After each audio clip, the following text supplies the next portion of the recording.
ورنہ تمہارا دینی علم بھی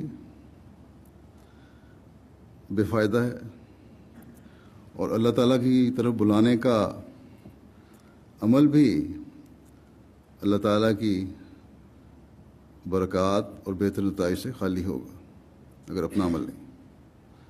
اور جب یہ صورت حال ہو تو دعوت الی اللہ کی تمام کوششیں بیکار گئیں، پھر اللہ تعالیٰ کی رضا بھی حاصل نہ ہوئی۔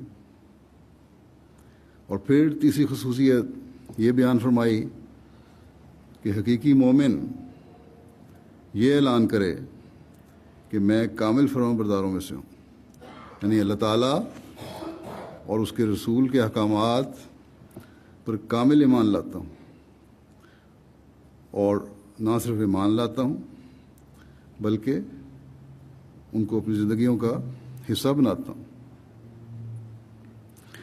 میں دین کو دنیا پر مقدم کرنے والا ہوں اور رہوں گا۔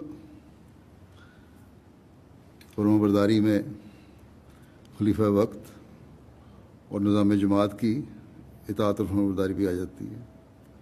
یہ کہنا کہ میں بڑی تبلیغ کر رہا ہوں، میرے پاس بڑا علم ہے، مجھے کسی نظام کی ضرورت نہیں ہے، یہ طریق اللہ تعالیٰ کو پسند نہیں۔